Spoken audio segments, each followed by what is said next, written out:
Buenas a todos mis suscriptores, buenas a todos los estudiantes que esperan mis videos.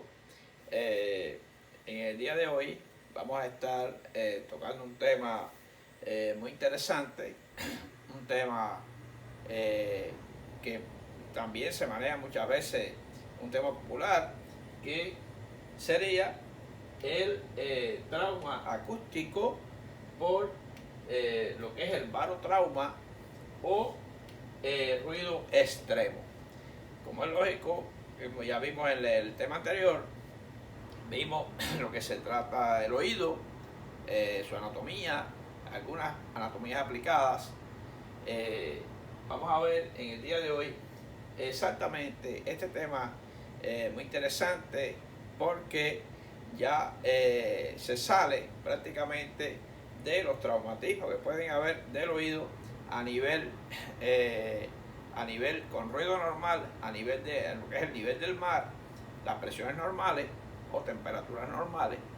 Y vamos a ver entonces algunos aspectos interesantes, tocar un poquito la anatomía de la parte que corresponde a donde se produce este daño, fundamentalmente en el área, en el órgano de Corti, en la cóclea. Así que bueno, vamos a ver, aquí les represento de antemano ya una profundidad en lo que es el mar, y aquí les presento un gran sonido que es un cañonazo. Muy bien, vamos a ver entonces algunos aspectos importantes. Vamos a ver, como les decía, vamos a ver algunos temas como veremos un tema histórico, como surgió algunos aspectos importantes sobre lo que era la inmersión, lo que era el buceo. Vamos a ver cómo se hacía anteriormente, recordatorio de algunos conceptos físicos en que vivimos, aspectos físicos de cómo vive el ambiente que nos rodea, la presión, etc. Breve revisión de la anatomía del oído, breve recordatorio de la fisiología del oído, qué es un bel, qué es un decibel, que es la unidad de medida para medir lo que es el sonido, qué es el barotrauma, cambios de presión como causa del barotrauma y causas de barotrauma. Algunos aspectos importantes sobre esto. Vamos a ver entonces, vamos a inmediatamente a lo que es la historia del buceo, el scuba diving, muy importante, como de la época de Aristóteles y las primeras campanas que se usaron para buceo. Aquí tenemos la campana, aquí la tenemos, la que se usó en la época para introducirse en lo que es hacer la inmersión. Después, más sofisticado, un tubo, ahí vemos con las manos, y que prácticamente esto traía desde arriba una manguera para darle oxígeno. Ustedes saben que si usted mete una vasija en el agua, conserva ese espacio con aire hasta un punto. Así. Después se desarrollaron lo que sería la escafandra más especializada, y ya prácticamente viendo que en nuestros días tenemos los equipos especiales de inmersión para evitar el barotrauma, tanto la afectación torácica, pulmonares, de lo que es gaseoso con el aspecto del nitrógeno, y los traumas auditivos. Este es un tema muy fascinante, un tema muy que lo estudia la fisiología, lo que es la fisiología del buceo marino y de lo que es la parte aérea estratosférica. Muy bien, vamos entonces a seguir con, vamos a ver aquí que algunos componentes físicos importantes, algunos conceptos físicos importantes. Vamos a ver que la presión a nivel del mar, 760 milímetros de mercurio, como usted puede ver acá, aquí, 760 milímetros de mercurio, y a medida que vamos ascendiendo, cada 110 metros aumentaría unos 10 milímetros o disminuiría unos 10 milímetros de mercurio, área montañosa, hasta llegar a lo que es las distintas capas de lo que es la estratosfera. Muy bien. Aquí vemos un ejemplo del oído, el oído medio, y el oído externo, prácticamente hay la misma presión, 760 a nivel del mar. La ley de Gay-Lussac de los gases, muy importante, a temperatura y presión normal.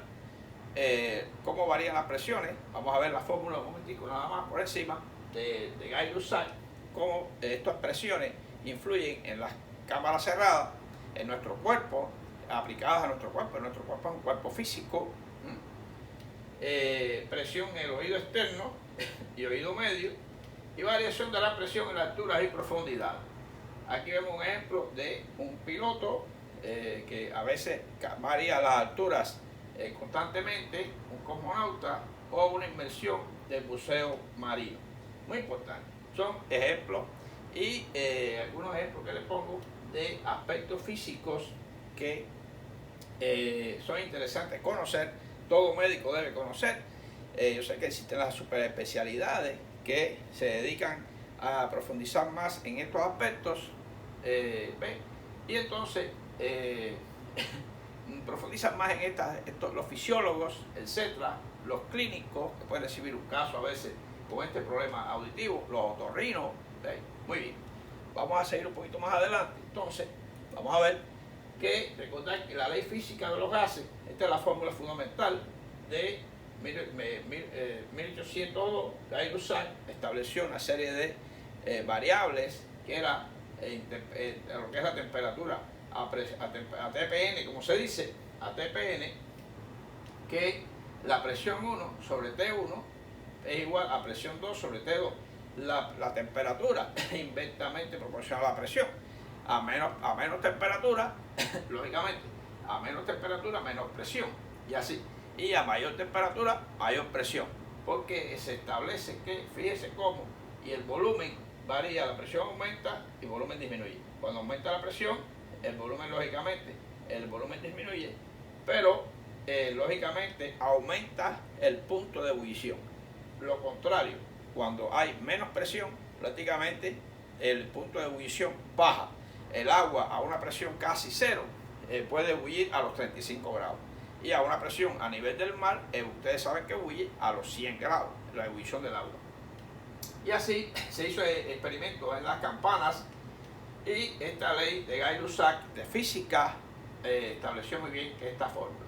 Y esto se lleva a lo que es el oído externo y el oído medio están sometidos a unas presiones que la trompa de Eustaquio, la trompa que habíamos estudiado en la anatomía del oído, controla esas presiones en el oído para evitar los daños, pero para mantener un adecuado mecanismo de audición.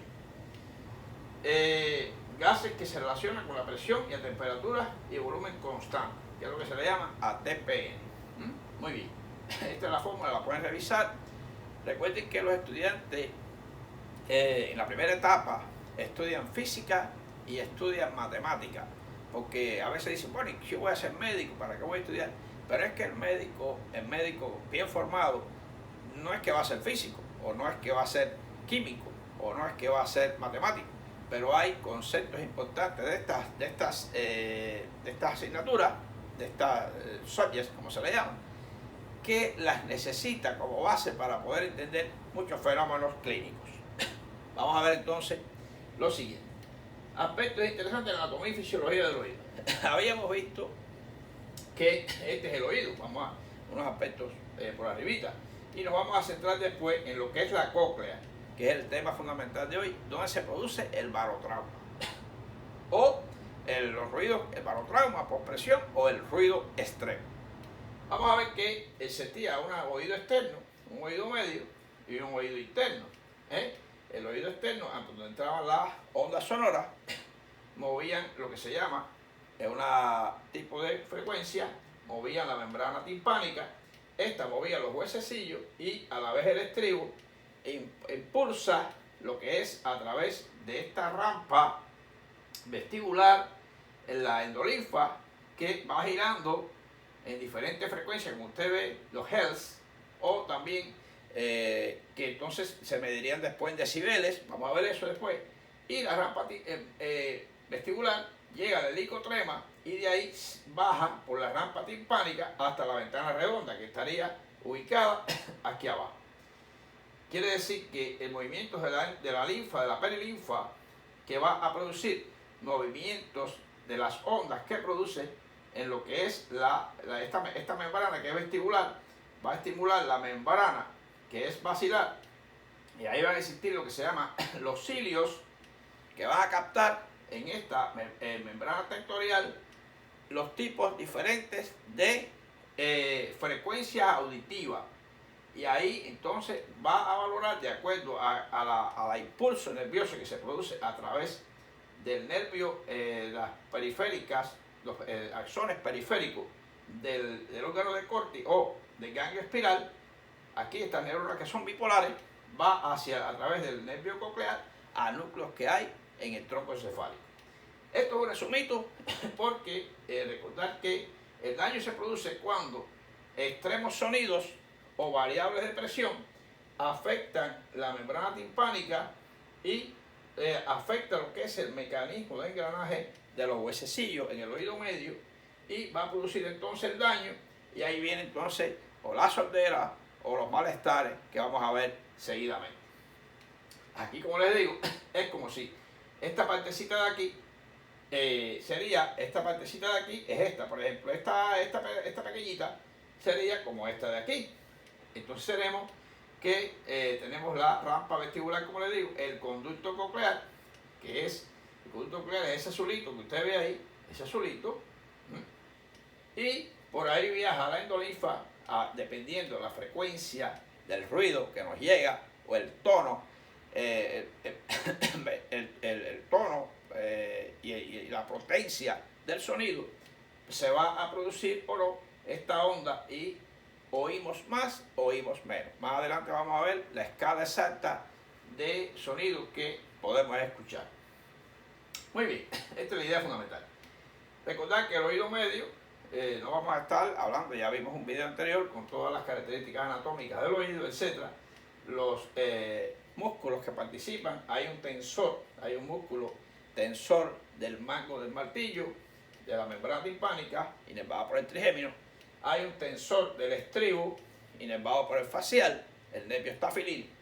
Y esto controla la vibración de la membrana o la vibración de la ventana oval aquí con el estribo. Es un control bien exquisito, que si se altera, viene entonces lo que serían las hiperacusias, o son los tinnitus, o son las molestias de oído, o las hipoacusias, permanentes, transitorias o permanentes. Los daños de audición. Ok, nos vamos entonces a seguir más adelante, para seguir avanzando. Vamos a ver entonces otros aspectos de interés. Vamos a ver que existe lo que se llama la hipoacusia conductiva. Le puse esta lámina otra vez para lo siguiente. ¿A qué se le llama no oír de causa conductiva? Bueno, sería cuando el problema se produce hasta la ventana oval, o sea, con todo este aspecto hasta aquí, donde es un mecánico. Puede ser un tapón de cerumen, puede ser un animal, puede ser un insecto, puede ser la membrana, una perforación timpánica, puede ser una autoesclerosis por problemas ya en la articulación, lo que sería por ejemplo, del yunque con el estribo, esta articulación, y no hay un movimiento adecuado y ya la persona no oye. Esto sería hipoacusia conductiva. La sensorial sería ya después que se convirtió en donde llegó a los sensores, tanto cocleares, ¿ves? Para la parte auditiva, y la parte de los sensores de los conductos semicirculares para el equilibrio. Ya por ahí, ya a partir de ahí sería sensorial. Muy importante. Vamos a ver entonces qué es un Bell. Un Bell, gracias a un poquito relacionado con Alexander Graham Bell en 1847-1922, que es la unidad sonora 10 veces mayor a la intensidad mínima captada por el oído. Muy interesante. Y se considera igual a 10 a la menos 12 watts por metro cuadrado. Esto es un poquito, ustedes lo pueden profundizar más, no puedo ahora, de verdad, es un tema engorroso, un tema bien más complicado. No quiero meterme ahora en eso exactamente. Y el decibel, entonces, quiere decir que el Bell y el decibel, quiere decir que la medida de sonoridad o sensación sonora, que es igual a la décima parte de un bel. El decibel, deci, viene de 10, bel, el decibel, la décima parte de un bel. Y es la unidad de medida del sonido. ¿Ves? Muy interesante, esto es muy interesante. Los otorrinos profundizan un poquito más esto para las pruebas de geometría, para los potenciales evocados, etc. Pero yo solamente lo quiero relacionar con la anatomía para que ustedes vean por qué debo estudiar ese oído medio y por qué, cuál es el interés del estudiante o del médico llegar a conocer sobre el oído. Luego usted hace su super especialidad y si usted hace la especialidad de otorrinolaringología, bueno, usted va a profundizar más en lo que es las alteraciones del oído basado en todos estos mecanismos, conociendo estos conceptos importantes. Vamos a ver entonces a qué le llamamos la fisiología de transmisión del sonido. Fíjense, el oído humano capta niveles, como se dice, de intensidad acústica comprendido entre 0 decibel, que es el umbral, a 120 o 130 decibeles.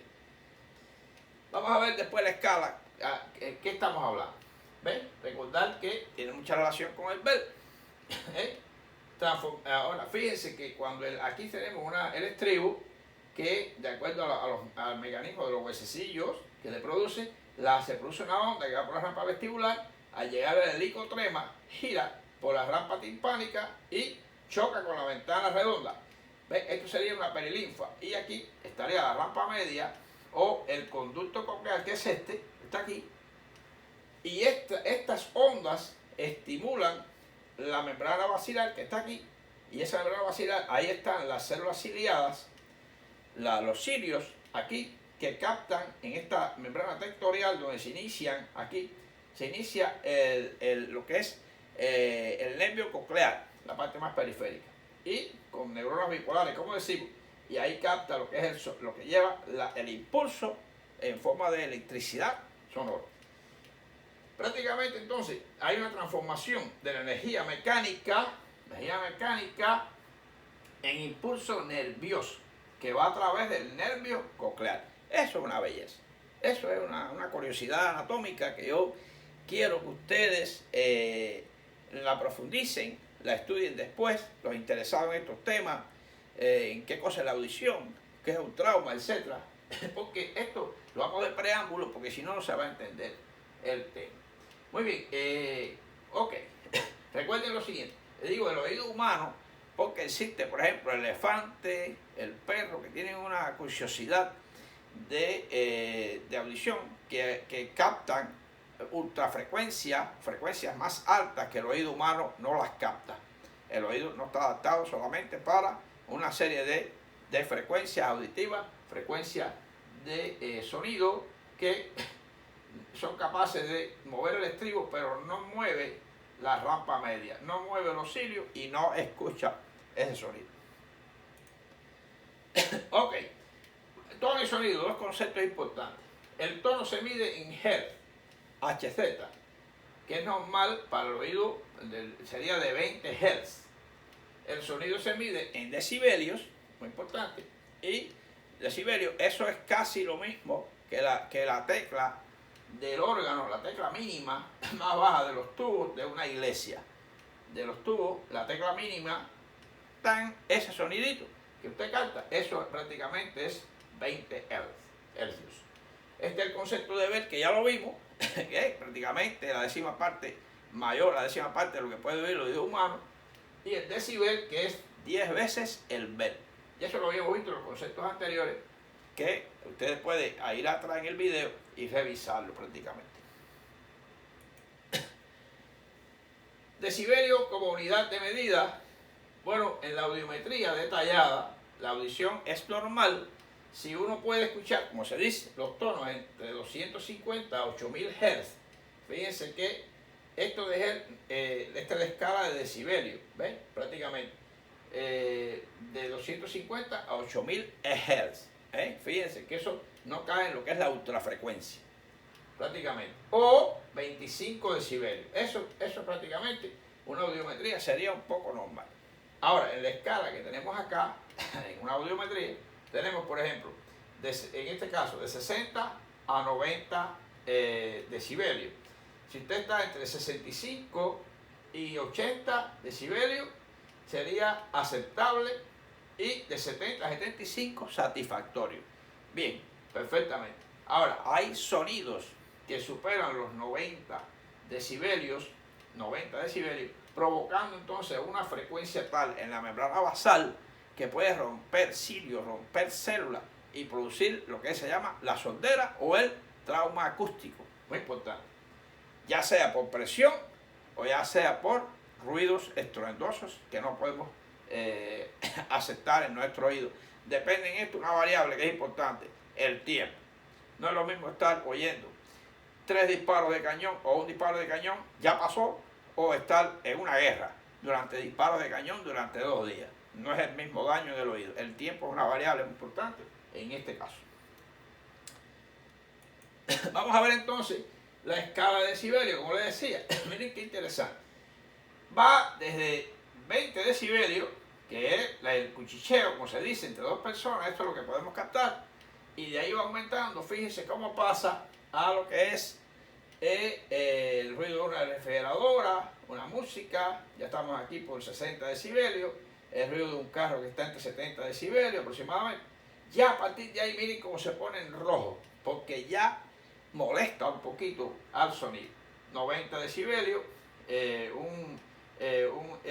lo que es el secador, un helicóptero puede tener, producir como 100 decibelios, una música alta del trombón, que le dicen, el trombón, 120, la sirena de la policía anda por 120 decibelios, para que todo el mundo lo oiga, por eso. Y miren, un jet puede producir 130 decibelios, y los fireworks o los fuegos artificiales o de armas de fuego, etcétera, está por los 140 decibelios. Esta escala es muy importante porque debemos andar por aquí, por esta área aquí. Les recuerdo lo siguiente: los audífonos, los headphones, importante, vienen controlados, inclusive vienen celulares ahora que cuando sobrepasa el ruido normal, él se baja espontáneamente. No permite que suba a los decibelios de daño en el órgano de Corti que están acá arriba. Muy importante. Esto se lo digo porque aquí vemos también, por ejemplo, un trabajador que trabaja en un puerto, en un área de grandes ruidos, un almacén de alto ruido, como tiene protectores de oído. Así las personas cuando van al campo de tiro se le ponen estos protectores de oído, porque ahí se producen fuertes estallidos que pueden dañar el oído humano. Bueno, basado en todo esto que vimos ahora vamos a ver lo que es el barotrauma. Vamos a ver, y seguimos adelante, el barotrauma. ¿A qué le llamamos barotrauma? Barotraumatismo se produce cuando la presión del aire en la parte externa del oído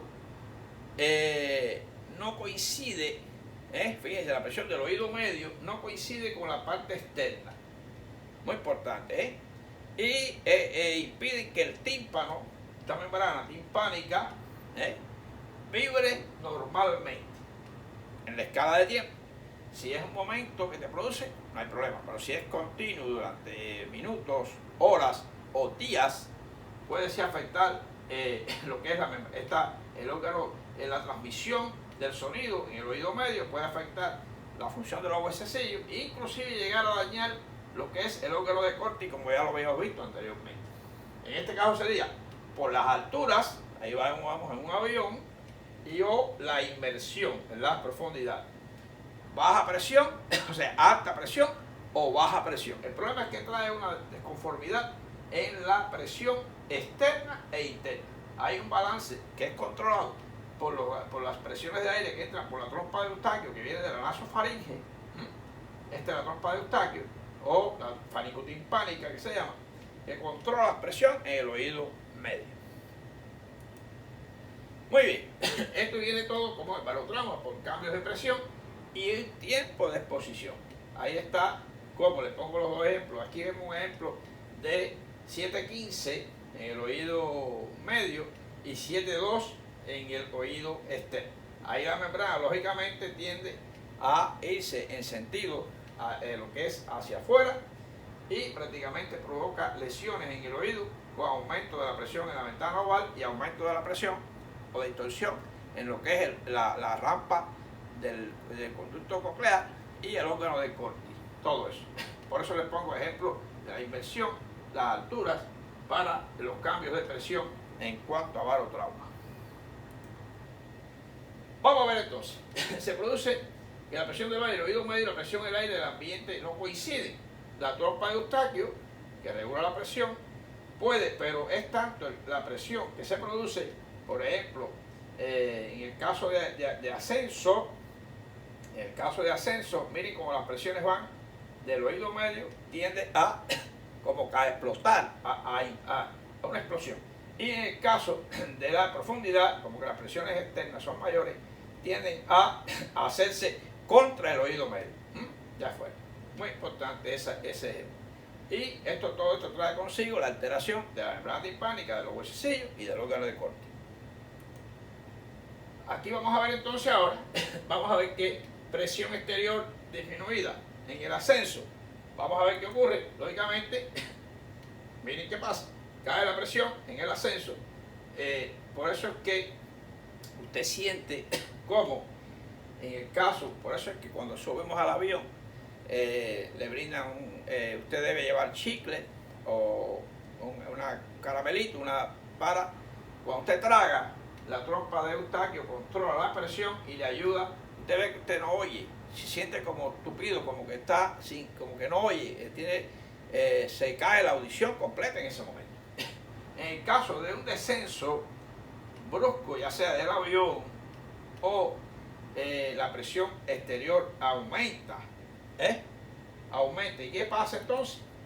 Miren cómo las presiones entran por el oído externo, pero también entran por lo que es la trompa auditiva, y todo va a caer con lesión del oído medio, lesión de los huesecillos, pueden fracturarse, inclusive puede romperse y pueden romper el mecanismo entonces de audición y o aumento de presión en el órgano de Corti, en el conducto coclear.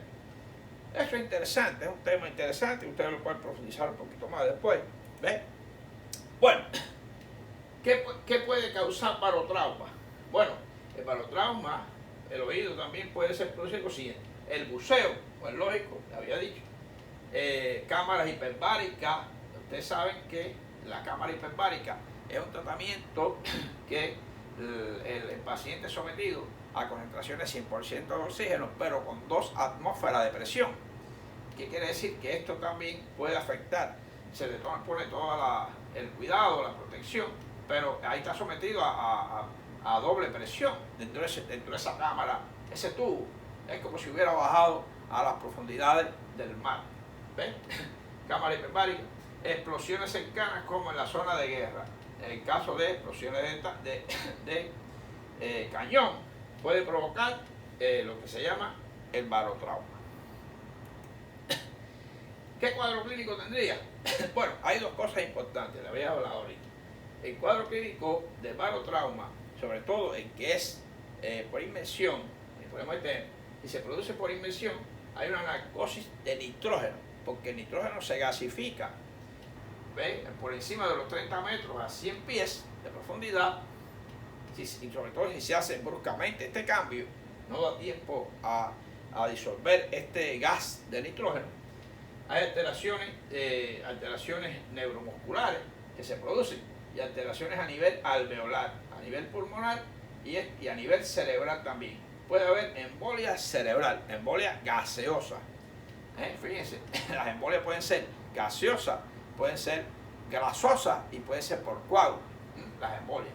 Entonces quiere decir que se gasifica ese nitrógeno y trae consigo este daño. Hay alteraciones, hay dolor intenso, musculares, etc., aumento de la presión en el oído, pérdida de audición moderada a grave, zumbido de oído o tinitos que quedan después, los tinitos, sensación que todo gira alrededor, que es el famoso vértigo, porque lógicamente no solamente la ventana oval afecta a lo que es la parte coclear, la presión esa de la endolinfa mueve también y altera los otiolitos que captan los diferentes mecanismos de equilibrio, y puede haber entonces después lo que se llama el vértigo.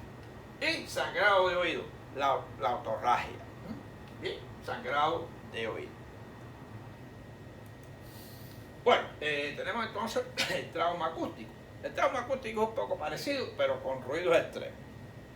Vamos a ver entonces que ¿por qué los ruidos intensos lesionan el oído? Bueno, porque lógicamente cuando los acústicos agudos exceden la presión acústica, hay una presión acústica excesiva y los decibeles superan a los niveles aceptables, o el tiempo de exposición. El tiempo es una variable muy importante para esto. Prácticamente todo esto trae consigo alteraciones a nivel sensorial, puede traer una hipoacusia de tipo conductiva cuando destruye los huesecillos, y de tipo sensorial ya cuando afecta la transmisión correcta del sonido. Ahora, ¿de qué se queja un paciente con trauma acústico? Otalgia, o sea, ahí lo que se llama la algiacusia, dolor de oído, uni o bilateral, puede ser. Acúfenos puede ser que oye cosas que no son correctas, puede tener tinito, como decíamos, pérdida transitoria a nivel de la audición o permanente, vértigos asociados. Y no escucha prácticamente la persona, el llamado cuchicheo, cuando le hablan de cerca, tampoco lo escucha. Y los vértigos que pueden estar presentes en esta persona. Esto es importantísimo, importante.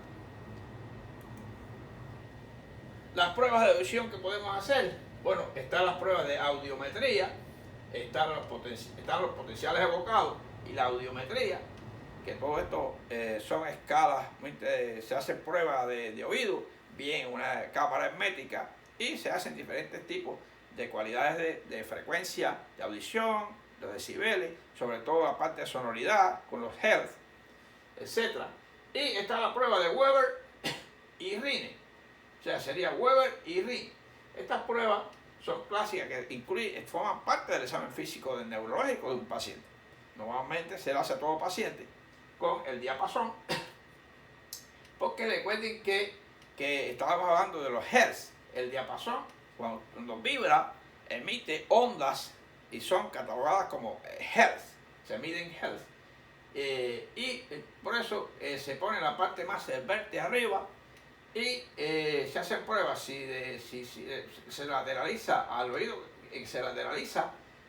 enfermo, y el rine no se lateraliza, y no se capta. O sea, cuando hacemos el Weber, me va a decir qué oído tiene problemas, y ahí le hago el rine y voy a comprobar que hay una hipoacusia de conducción, o ratificar que es de conducción, o puedo diagnosticar que es de sensorial. Muy bien, esas son las pruebas de rine, las pueden revisar, que se hacen el examen físico con el diapasón, examen físico neurológico. Cuando estamos ante un barotrauma o trauma acústico, de forma general, está molestia o dolor moderado de oído, sensación, opresión o congestión de oído, audición amortiguada o pérdida auditiva o leve, moderada. Si el barotraumatismo, fíjense, es grave, podría tener lo siguiente: dolor intenso, aumento de presión de oído, pérdida de la audición moderada grave, zumbido de oído, que habíamos dicho, tinnitus, lo habíamos mencionado, sensación de tono de vértigo y sangrado de oído. Lo que sería la otorragia. Puede verse espontánea, que se ve el sangrado, o al hacer la otoscopía observamos rotura de tímpano y el sangrado. Otorragia, otras causas. Bueno, puede estar la patología traumática, fractura del peñasco. Recuerden que el peñasco es la parte del temporal, donde está dentro, están todos los elementos, el oído, el laberinto, el oído medio, el oído interno. Y una fractura de este hueso, asociada con fractura de la base del cráneo, puede lesionar esto y puede producir otorragia o lesiones de oído. Traumatismo del tímpano osicular directo, viene de hueso osicular, traumatismo del conducto auditivo externo, un poco, y perforación traumática de la membrana, de la membrana timpánica, por insectos, por otitis media, que no se hizo la perforación, la meningotomía a tiempo, etc. Profilaxia y protección. Bueno, la maniobra de Valsalva ayuda en el caso, sobre todo cuando voy a presiones bajas. Por ejemplo, el avión va subiendo y como que la presión cae, la membrana timpánica tiende a colapsarse. Yo hago la maniobra de Valsalva y a través de la trompa de Eustaquio puedo meter presión hacia el oído y me compensa un poco. Hago la presión del diafragma. Acuérdense que la maniobra de Valsalva es taparse la nariz, a veces al tirarse en el agua también se hace, etc. Protección para los cosmonautas, protección específica para las inmersiones o protección para los ruidos. Muy importante eso. Yo creo que hemos tenido un temita bastante interesante en el día de hoy. He ido un poco rapidito para que el video sea un poco más corto, pero no he dejado de dar los conceptos adecuados. Trajes especiales para los ambientes hostiles. Bueno, tenemos la escafandra cosmonauta, o fíjense cómo se parecen, ¿eh? Sin embargo, esto es en caso de una inmersión hacia los fondos marinos y esto es hacia el espacio abierto, a la estratosfera.